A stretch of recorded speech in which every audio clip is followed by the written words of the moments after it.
আসসালামু আলাইকুম। আশা করছি আল্লাহর রহমতে সবাই ভালো আছেন, সুস্থ আছেন। আমরাও আলহামদুলিল্লাহ ভালো আছি। সবাইকে নতুন আরেকটি ভিডিও দেখার জন্য ওয়েলকাম জানাচ্ছি। আশা করছি ভিডিওটি আপনাদের ভালো লাগবে। আজকে সকালবেলায় আমি বাবার বাড়ি থেকে নিজের বাড়িতে চলে এসেছি।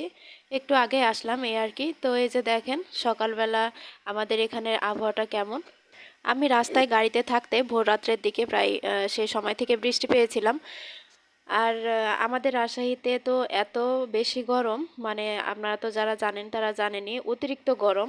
আর মানহার বাবা ঈদ করতে গিয়ে মানে রীতিমতো অস্থির হয়ে গিয়েছিল। আর আমাদের এখানকার মানে আবহাওয়াটা খুব বেশি একটা গরম হয় না, মানে প্রায় সময় বৃষ্টি হয়। তো যাই হোক, আজকে সারাদিন বাড়িতে এসে কি করলাম সেটা আপনাদের সাথে শেয়ার করব। আর এই যে এদিকে দেখেন আমার গাছগুলোর অবস্থা, আমি না থাকাতে গাছগুলোর একদম মানে বেহাল দশা হয়ে গিয়েছে। আর এই তো আমার রান্নাঘরের অবস্থা, মানে বাড়িতে একটা পুরুষ মানুষ রেখে গেলে বাড়িঘরের যে কী অবস্থা হয় সেটা মানে যারা রেখে যায় পুরুষ মানুষ একটা বাড়িতে তারাই জানে। আর এদিক দিয়ে আমি বাড়ি থেকে মাংস সেই সাথে সবজি কিছু তরকারি নিয়ে এসেছিলাম, মানে ভাজি টাজি আর কি। তারপরেও আমার মেয়ের জন্য মাছ রান্না করতে হচ্ছে, যতই মাংস থাকুক যতই যাই থাকুক ওর পাতে মাছ দিতেই হবে। তো যাই হোক, আমি এদিকে এসে মাছটা বসিয়ে দিয়েছি, যেহেতু ওকে খাওয়াতে বসলেও মাছ চাইবে। আর এদিক দিয়ে আমি মানহার বাবাকে কাজে লাগিয়ে দিয়েছিলাম।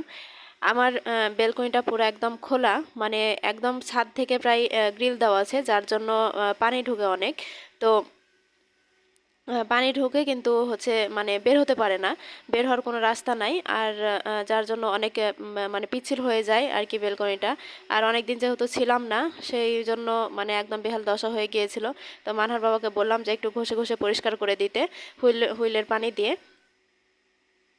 তো সেটা করে দিচ্ছিল। আর এদিক দিয়ে আমার শাশুড়ি অনেকগুলো চিড়া দিয়েছিল, তো সেগুলো আমি কোটার মধ্যে উঠিয়ে নিচ্ছিলাম। আর এই যে মানহার বাবা একটু বাইরে গিয়ে শ্যাম্পু সেই সাথে আমাদের বিস্কুট, সেই সাথে আমার মেয়ের পছন্দের এই বিস্কুটটা, ফ্রেশ কোকোনাটের এই বিস্কুট আমার মেয়ে অনেক পছন্দ করে।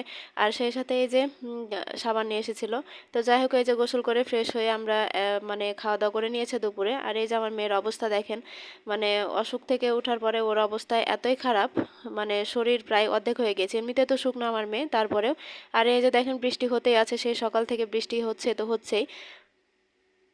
আর এই যে ঘুম থেকে উঠে আমার মেয়ে একটু বাইরে গিয়েছিল ওর বাবার সাথে, এই মাঠে ওই প্রতিদিনই খেলতে যায়, ওর বাবার সাথে খেলে মানে যায় আর কি। আর ওর আশেপাশে অনেক বন্ধু বান্ধব আছে, তারা আসে ওর সাথে খেলতে। আর ওই যে সামনের মাঠটা পার হয়ে ওখানে মানে নতুন করে নদী খননের কাজ চলছে, যার জন্য এই গাড়িটা এসেছিল, তো এখন চলে যাচ্ছে। আর বাচ্চাদের এক্সাইটমেন্টটা দেখেন, মানে নতুন একটা জিনিস দেখলে মানে বাচ্চারা হয়তো এমনই করে, গাড়ির ওপর উঠে বসে গিয়েছে ওরা। তো যাই হোক, এই ছিল আমার সকাল থেকে বিকালের পুরো আজকে সারাদিনের ভিডিও। আর আজকের ভিডিওটি আপনাদের কেমন লাগলো প্লিজ একটা কমেন্ট করে জানাবেন। আর মানে চাইলে একটা লাইক দিতে পারেন। আর চাইলে আমার পেজটি ফলো দিয়ে আমার পাশেই থাকতে পারেন। আল্লাহ হাফেজ, আসসালামু আলাইকুম।